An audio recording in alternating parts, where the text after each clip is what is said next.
Assalamualaikum warahmatullahi wabarakatuh. Apa kabar teman-teman? Semoga kabar teman-teman dan ayah bunda di rumah dalam keadaan sehat ya. Amin.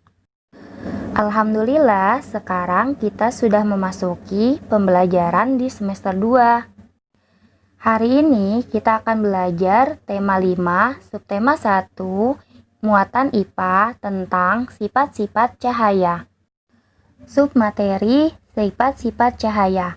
Yang pertama, sifat-sifat cahaya dan hubungannya dengan penglihatan. Yang kedua, sifat-sifat cahaya terkait dengan cakram warna. Sebelum kita lanjutkan pembelajaran, marilah bersama-sama kita membaca basmalah. Bismillahirrahmanirrahim.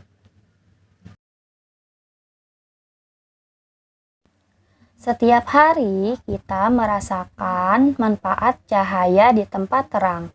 Kita dapat melihat benda-benda secara jelas. Sebaliknya, di tempat gelap, kita tidak dapat melihat benda-benda di sekitar kita. Cahaya berasal dari sumber cahaya. Sumber cahaya terbesar yang memancarkan cahaya ke bumi adalah matahari. Sumber cahaya adalah benda-benda yang dapat memancarkan cahaya. Sumber cahaya memiliki beberapa sifat. Apakah sifat cahaya itu? Mari kita pelajari bersama-sama. Sifat-sifat cahaya. Sifat cahaya yang pertama adalah cahaya menembus benda bening.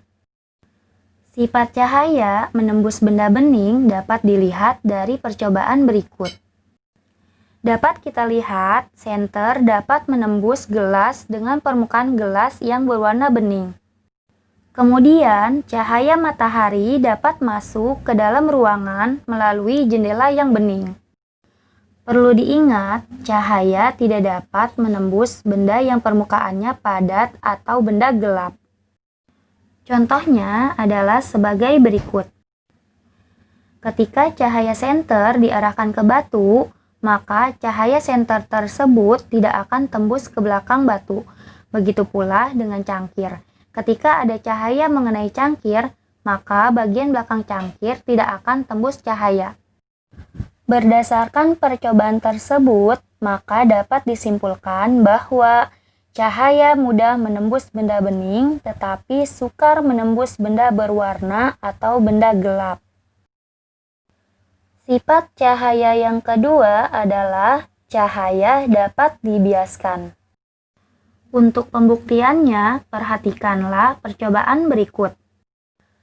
Ketika kita mengisi air di dalam gelas, lalu memasukkan pensil ke dalam gelas tersebut, maka dapat terlihat bahwa seolah-olah pensil tersebut terbelah menjadi dua.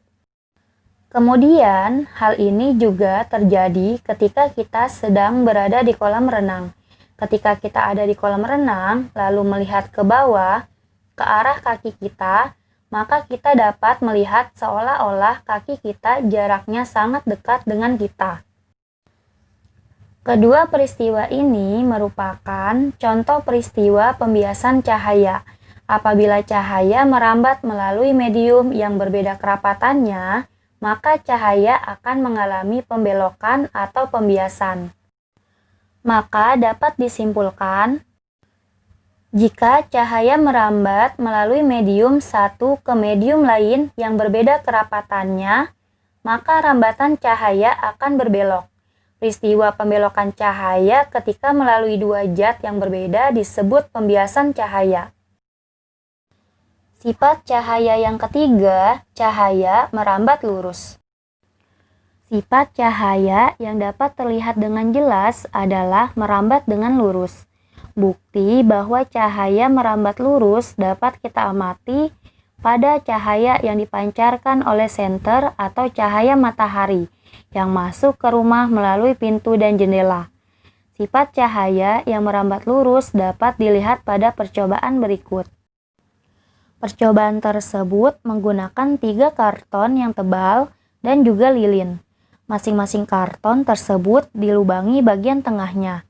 Kemudian diletakkan pada posisi 3 lubang tersebut sejajar dengan cahaya lilin.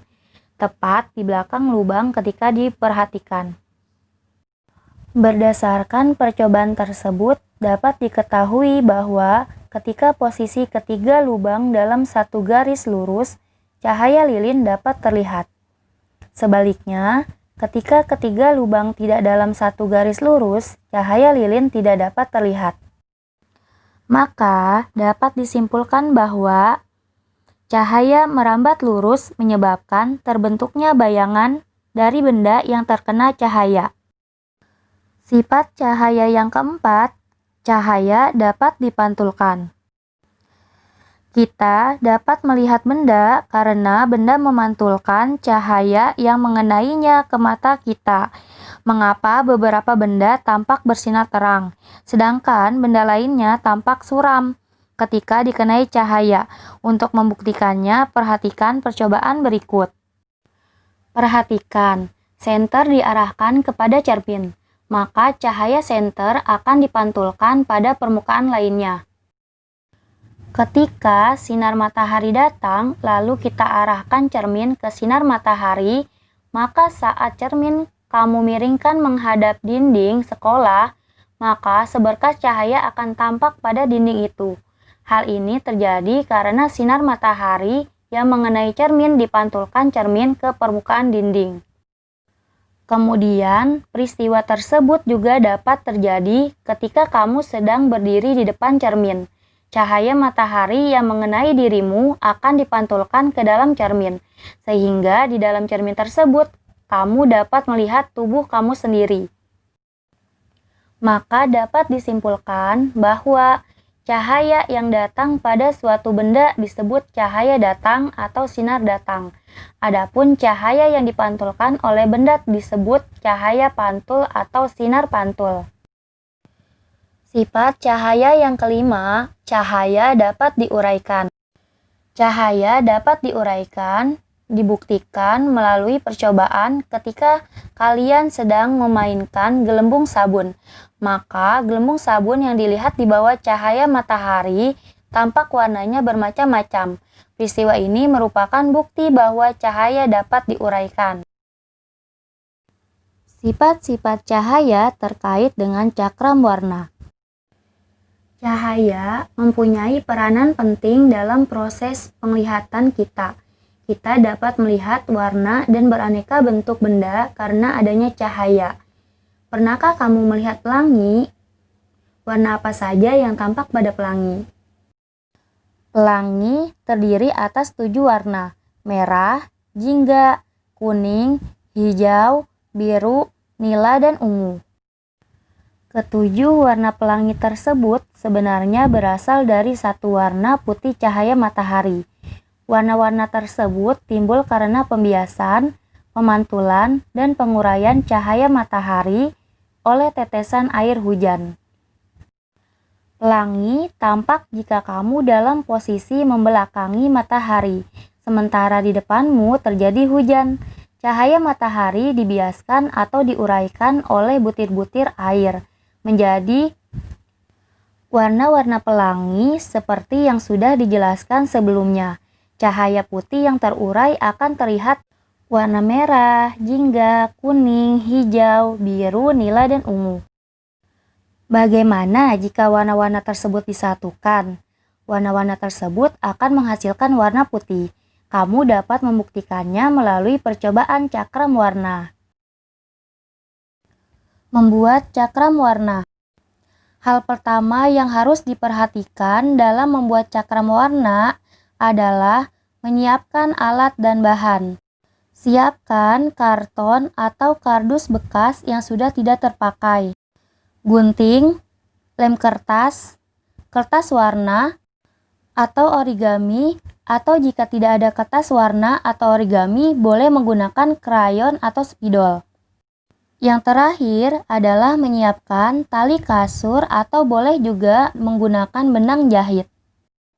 Buatlah lingkaran sesuai dengan yang kalian inginkan menggunakan jangka, mangkuk, ataupun gelas di atas kardus atau karton yang telah kalian siapkan.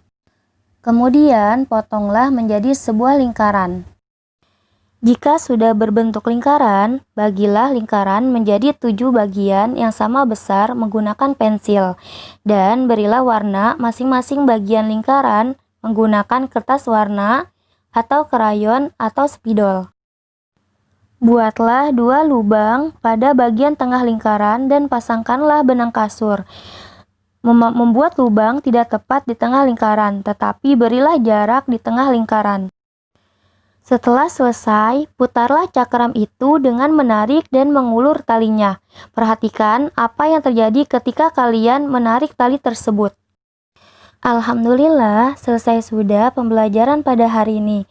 Mudah-mudahan apa yang telah tadi disampaikan dapat teman-teman pahami ya. Tugas teman-teman selanjutnya adalah 1. Percobaan pembuktian sifat-sifat cahaya. Yang pertama, teman-teman pilih 2 sifat cahaya yang ingin kalian buktikan. Kemudian, lakukan percobaan untuk mempraktikkan sifat-sifat cahaya yang telah kamu pilih. Kemudian, tuliskanlah hasil percobaanmu dalam bentuk laporan seperti contoh ada di buku paket halaman 15. Kemudian, fotokan hasil percobaanmu tersebut. Tugas yang kedua adalah buatlah cakram warna sesuai dengan langkah-langkah yang ada di dalam video. Semangat belajarnya. Wassalamualaikum warahmatullahi wabarakatuh.